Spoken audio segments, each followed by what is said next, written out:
Como ya mencioné en la primera parte de este tema, es de vital importancia que sepamos que las advertencias y exhortaciones que aparecen en la Biblia no tienen el propósito de infundir temor en los creyentes en relación a la pérdida de la salvación eterna y que éstas ni siquiera representan un peligro en cuanto a ese tema. Estas advertencias están ahí para demostrar que Dios está actuando en nuestra vida y que quiere llevarnos a un mayor nivel de fe y animarnos a dar fruto y participar en la extensión de su reino. Un mayor nivel de fe está siempre ligado a un mayor nivel de gracia. En el Nuevo Testamento encontramos dos libros teológicos muy importantes. Uno de ellos es la Epístola a los Romanos y el otro es el libro a los Hebreos. Es de vital importancia que entendamos bien estos libros para evitar malos entendidos y falsas interpretaciones. Es precisamente el libro a los Hebreos donde más frecuentemente encontramos varias de esas advertencias y amonestaciones. El capítulo 10 nos muestra el motivo de las mismas. Allí en los versículos 24 y 25 leemos lo siguiente: considerémonos los unos a los otros para estimularnos al amor y a las buenas obras. No dejemos de congregarnos como algunos tienen por costumbre, más bien exhortémonos y con mayor razón cuando vemos que el día se acerca. Reina Valera actualizada 2015. Aquí vemos claramente que todas esas advertencias que nos da la palabra tienen como finalidad estimularnos en el amor unos a otros justamente en este tiempo tan difícil antes del regreso del Señor a la tierra. Él viene muy pronto a buscar a los suyos y mientras le esperamos nos animamos los unos a los otros y no deseamos que ningún creyente tenga temor a perder su salvación a causa de una interpretación errónea de algún pasaje bíblico. Por tanto, estas advertencias están allí para animarnos y fortalecernos los unos a los otros y para alcanzar un mayor nivel de fe. Como habíamos visto en la primera parte de esta enseñanza, la victoria que ha vencido al mundo es nuestra fe depositada en el Señor Jesucristo como nuestro Salvador personal. Hoy voy a referirme en especial a la advertencia que nos da la palabra de Dios en cuanto a mantenernos firmes en la fe. Entre algunos de los pasajes que a causa de una interpretación errónea puede llegar a producir temor en algunos creyentes, se encuentra el de Colosenses capítulo 1, versículos 21 al 23. Y aunque vosotros antes estabais alejados y era este ánimo hostil, ocupados en malas obras, sin embargo, ahora Él nos ha reconciliado en su cuerpo de carne, mediante su muerte, a fin de presentarnos santos, sin mancha e irreprensibles delante de Él. Si en verdad permanecéis en la fe bien cimentados y constantes, sin movernos de la esperanza del Evangelio que habéis oído, que fue proclamado a toda la creación debajo del cielo, y del cual yo, Pablo, fui hecho ministro. Biblia de las Américas. De acuerdo al diccionario de la Real Academia Española, la conjunción sí, con la cual comienza el versículo 23, denota una condición, es decir, el concepto que sigue depende del anterior. Por esa razón, hay creyentes que piensan que pueden llegar a perder la salvación si es que no permanecen firmes y cimentados en la fe. Sin embargo, de acuerdo a mi forma de ver, y en este caso en particular, esto no tiene que ver directamente con una condición. En el original griego, esa conjunción es el término eige, Strong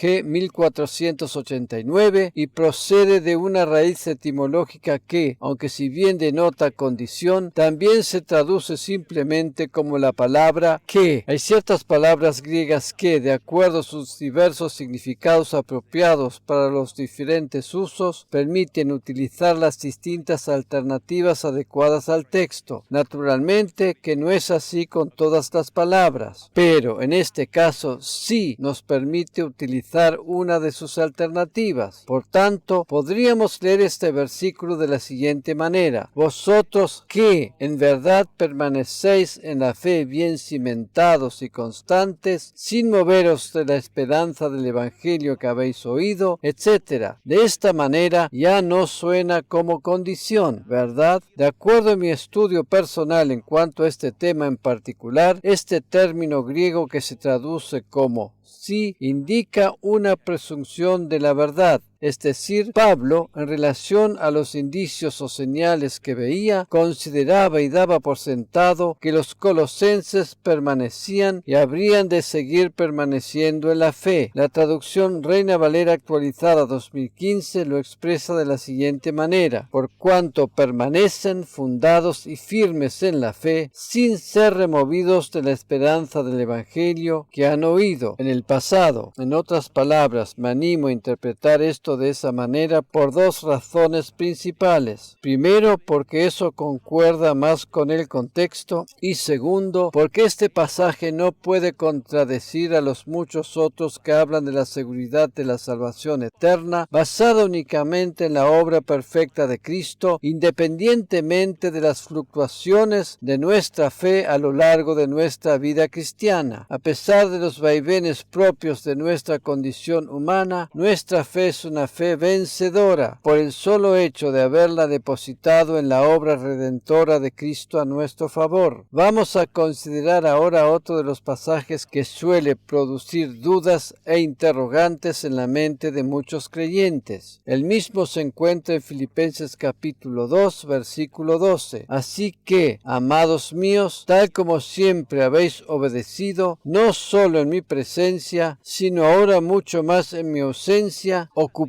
en vuestra salvación con temor y temblor. Biblia de las Américas. En primer lugar, estas palabras están dirigidas a nosotros los creyentes, quienes somos los amados. Por otra parte, los términos temor y temblor tienen que ver con respeto y reverencia a Dios, pero de ninguna manera deben ser asociados con miedo, como muchos interpretan erróneamente. Además, el verbo ocupaos no indica que seamos nosotros, por medio de nuestros propios esfuerzos o méritos personales, los que conseguimos, producimos o efectuamos nuestra salvación eterna, ya que eso solo lo pudo hacer posible Cristo por medio de su obra redentora a nuestro favor. Amén. Se trata más bien de poner de manifiesto lo que ha sucedido en nuestro interior por medio de la obra del Espíritu Santo. Si fuéramos nosotros los que tuviéramos que efectuar nuestra propia salvación, esta estaría entonces ligada a condiciones. Eso no puede ser así de ninguna manera, porque nosotros mismos no la podemos llevar a cabo, y además porque la salvación se recibe solo por gracia y en forma incondicional. Cabe recordar que el pacto de la gracia no está sujeto a condiciones que el ser humano tenga que cumplir. Es Cristo quien nos concede la salvación y también quien se ocupa de mantenerla para siempre. Otras traducciones lo expresan de la siguiente manera: esfuércense por demostrar los resultados de su salvación. Nueva traducción viviente. Hagan efectiva su propia salvación con profunda reverencia. Dios habla hoy. Una de las maneras de demostrar lo que hemos recibido en nuestro ser interior es, por ejemplo, por medio del amor. La Biblia dice que Dios, por medio de su Espíritu Santo, ha derramado su amor en nuestros corazones o espíritus renacidos. Cuando amamos a aquellos que no son dignos de amar y que ni siquiera se lo merecen, estamos poniendo de manifiesto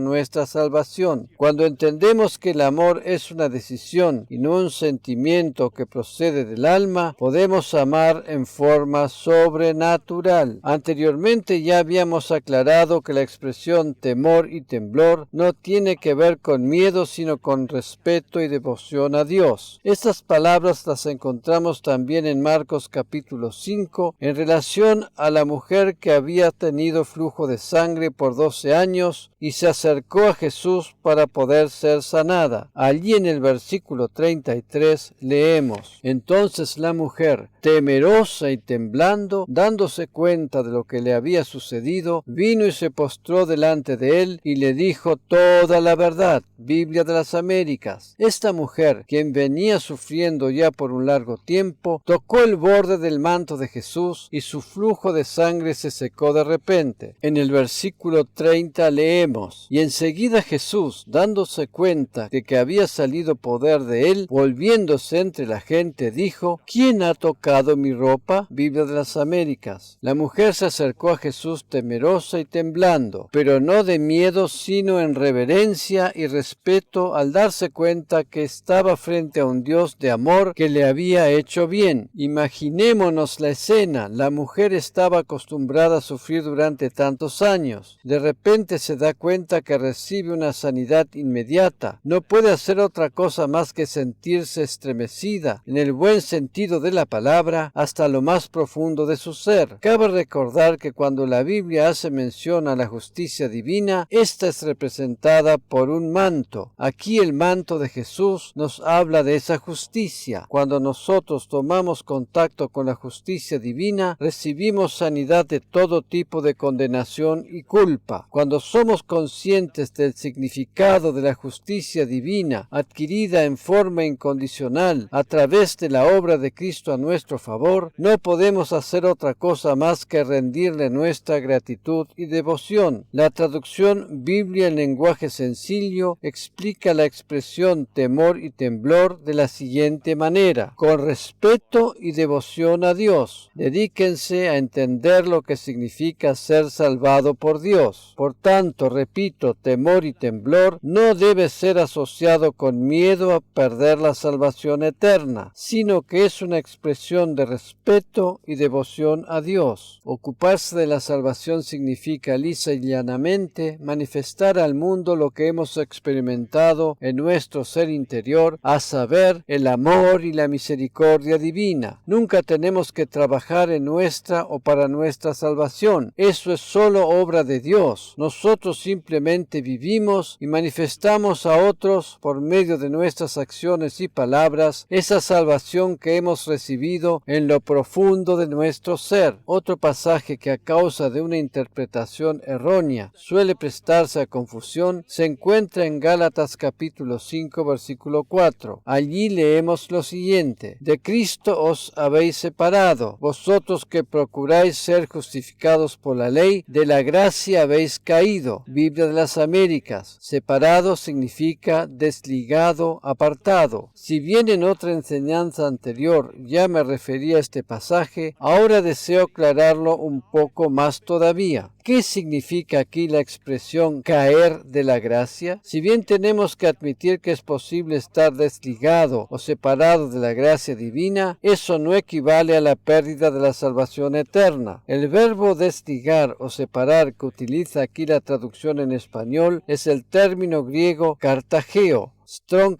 G 2673, que significa, entre otras cosas, inutilizar, invalidar, deshacer, desligar, suprimir, dejar sin efecto. Por tanto, dentro de este contexto, significa algo así como haberse privado de los beneficios vivificantes de la obra de Cristo. Una persona que, después de haber recibido la gracia salvadora de Jesucristo, recurre de nuevo a las obras o a un sistema de méritos, cae de la gracia porque los efectos beneficiosos de la obra redentora de Cristo quedan suprimidos o inutilizados. Aquellos que intentan vivir la vida cristiana tratando de cumplir la ley, intentando alcanzar las bendiciones por medio de sus buenos comportamientos o esfuerzos personales, han caído de la gracia, pero no pierden la salvación eterna por eso. Este era el caso de los creyentes en Galacia. Ellos habían recibido la gracia salvadora de Cristo y luego, a causa de la influencia del judaísmo y de sus líderes religiosos, intentaban vivir la vida cristiana bajo la ley de Moisés. Por esa razón, el apóstol Pablo les dijo estas palabras tan duras: Así y todo, caer de la gracia no significa perder la salvación eterna y tampoco indica necesariamente la vuelta a una vida pecaminosa. Pablo no habla aquí del pecado, sino que, al explicarles que con esa manera de vivir la vida cristiana estaban suprimiendo los beneficios de la obra redentora de Cristo, estaba estableciendo una comparación entre el pacto de la ley y el pacto de la gracia. Lo que el pacto de la ley no pudo lograr fue hecho posible y de manera sobreabundante por medio del pacto de la gracia que tiene su origen en la obra redentora de Cristo a nuestro favor. Por tal razón, no tiene ningún sentido volver a las obras de la ley. Aquellas personas que intentan alcanzar las bendiciones por medio de sus esfuerzos personales no pierden la salvación, sino que simplemente no están en el ámbito de la gracia. Es precisamente la gracia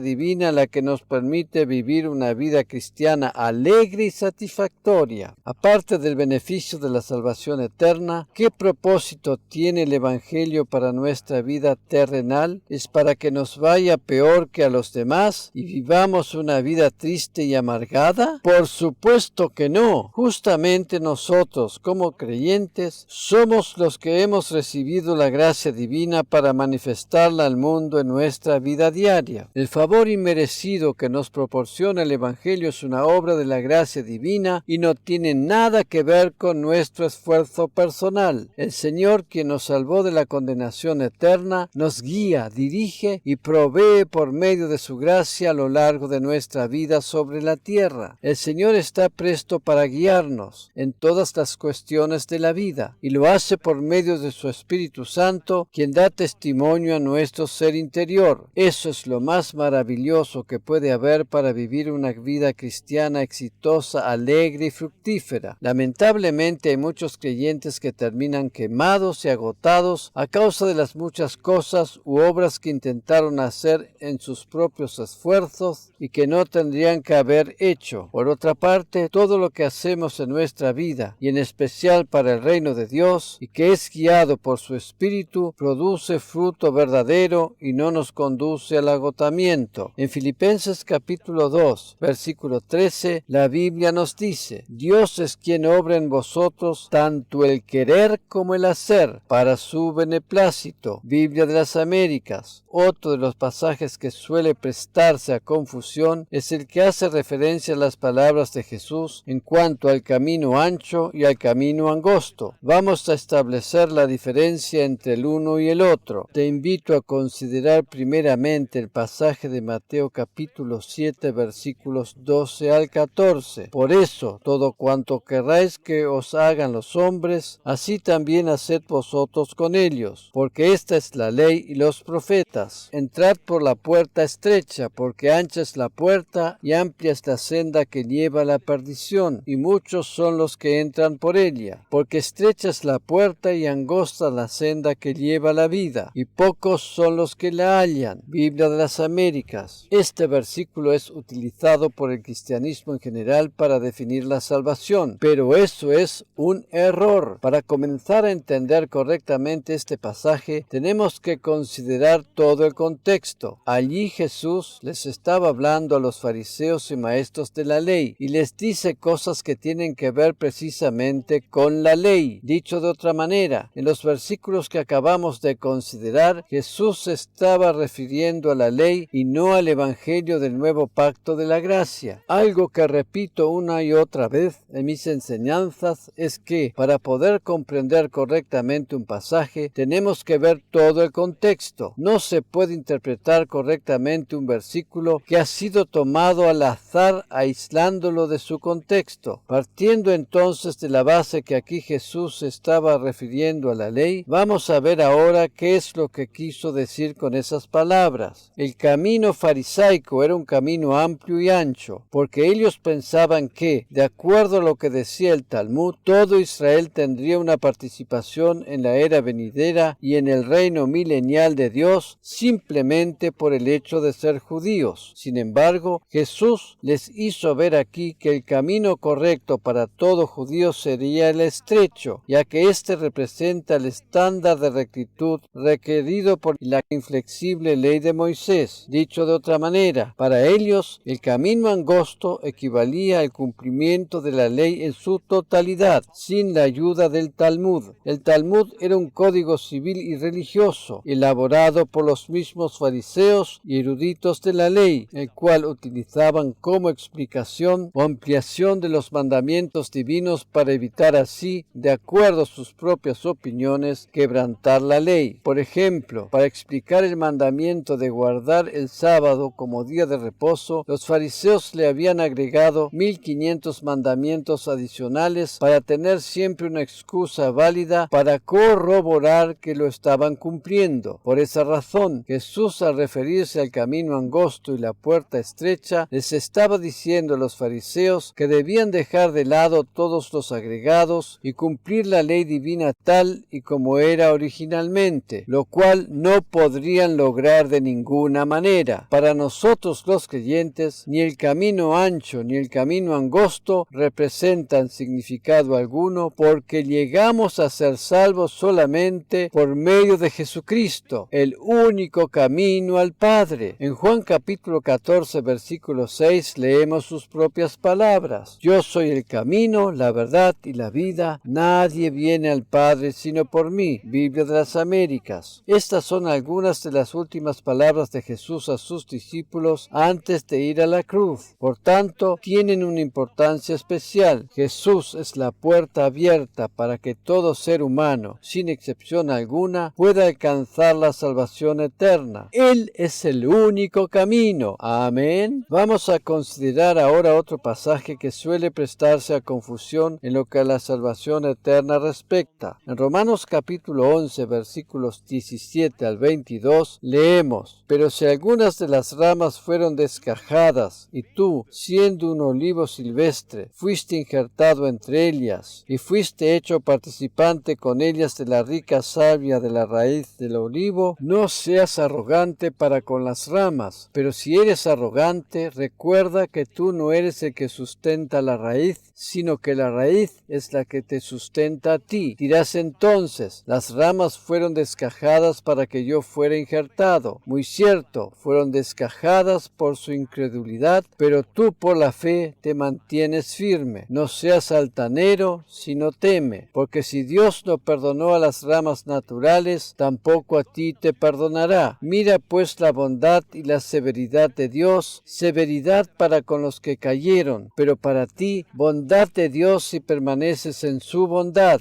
De lo contrario, también tú serás cortado. Biblia de las Américas. Hay quienes interpretan este pasaje como que pueden llegar a ser separados de la comunión del Señor. Primeramente tenemos que entender que aquí no se refiere a la pérdida de la salvación, sino que se trata de un enunciado dirigido a dos diferentes grupos de personas, los judíos y los gentiles. Los gentiles están representados por el olivo silvestre y los judíos por el olivo natural. Este olivo natural no es símbolo de la salvación como algunos interpretan. Ni las ramas injertadas simbolizan la salvación, ni las ramas descajadas representan la pérdida de la misma. ¿Qué representa entonces el olivo del cual nos habla este pasaje? Este es el lugar de bendición y la raíz de este olivo es el pacto divino establecido con Abraham. En una de nuestras series anteriores hemos analizado en detalle todos y cada uno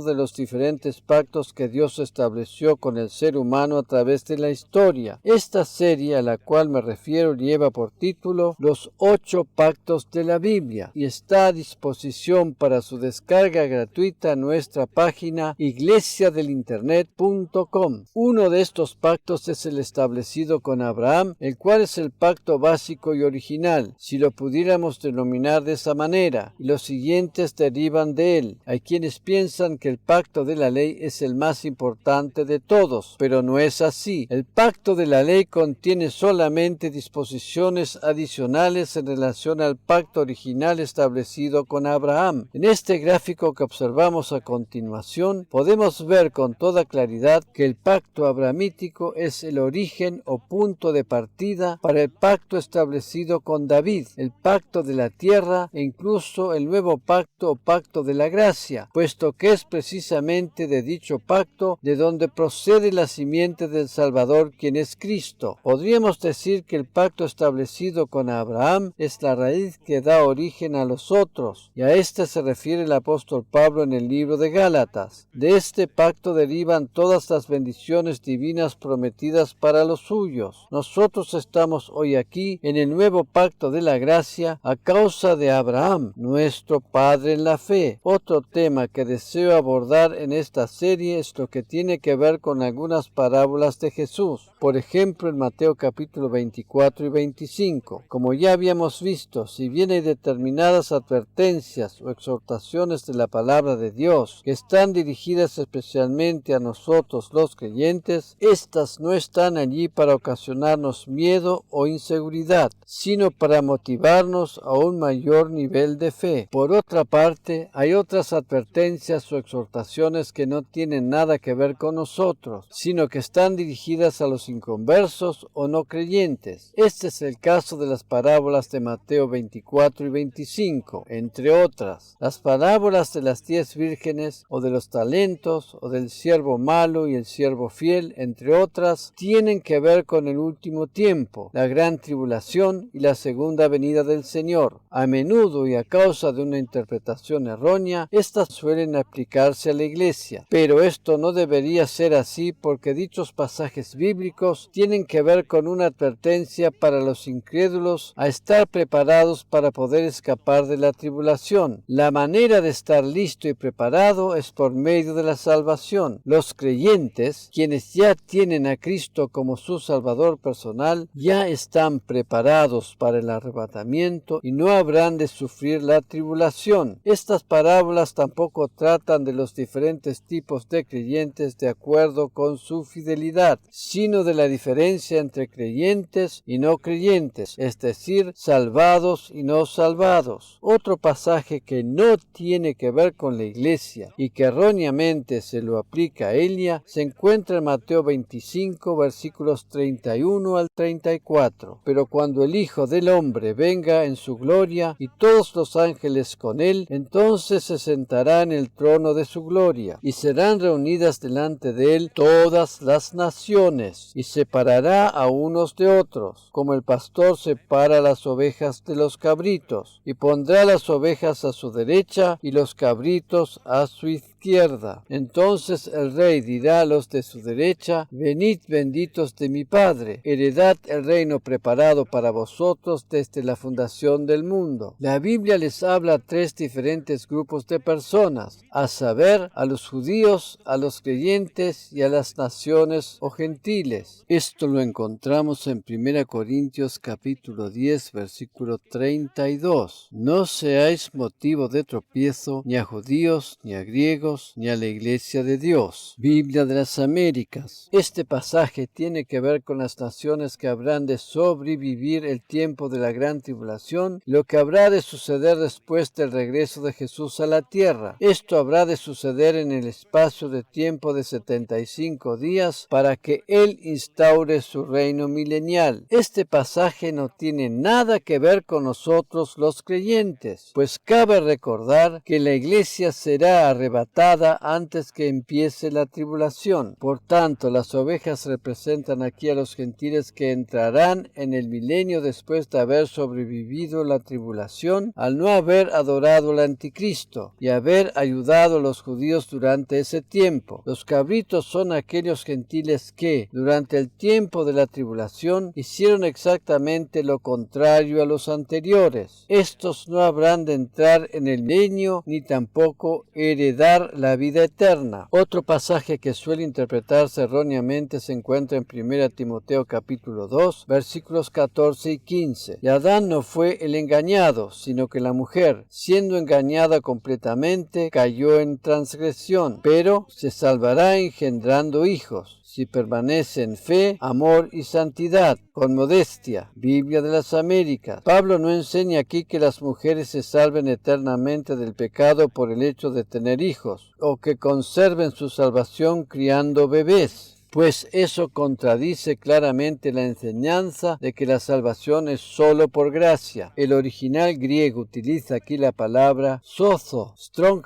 G4982, que significa librar, preservar, salvar. Todos nosotros conocemos la historia del libro de Génesis y la caída en pecado de Adán y Eva, ¿verdad? El versículo 15 no puede ser tomado o interpretado en forma aislada. Pablo dice esto en relación al contexto del versículo anterior. Si bien Eva, la primera mujer, a raíz de haber obedecido la voz de la serpiente, ha llevado a la humanidad al pecado, cada mujer tiene el privilegio único especial de conducir a Dios a los hijos que dé a luz. Esto representa también una tipología de la salvación. Cada nacimiento es un reflejo del nacimiento especial de Jesús y nos recuerda la promesa de salvación, la cual se recibe solamente por la fe en la obra redentora de Cristo a nuestro favor. Esto lo encontramos en Génesis capítulo 3, versículo 15. Y pondré enemistad entre ti y la mujer, y entre tu simiente y su simiente. Él te herirá en la cabeza, y tú lo herirás en el calcañar. Biblia de las Américas. Dicho de otra manera, el nacimiento de un bebé es un símbolo de la salvación, pues nos recuerda el nacimiento de Jesús por medio de la Virgen María. Alguno puede decir ahora, bueno, hasta aquí está claro, pero ¿cómo se interpreta la frase si permanece en fe, amor y santidad con modestia? ¿No hay acaso aquí una condición? Yo diría que no, porque aquí tenemos otra vez el caso de la palabra que puede ser traducida también como que, y esto tiene mucho más sentido si tenemos en cuenta que está asociada al verbo permanecer. Como ya habíamos visto en enseñanzas anteriores, este verbo es el término griego meno, Strong G3306, y significa, entre otras cosas, vivir, morar o habitar. Eso quiere decir que la mujer creyente que habita en Cristo va a desear conducir a sus hijos al Salvador. La salvación eterna tiene su lugar por medio de la fe en la obra redentora de Cristo y se alcanza solamente a causa de la gracia divina y no por ningún mérito o esfuerzo humano. En la siguiente enseñanza seguiremos con nuestra serie Salvo para siempre.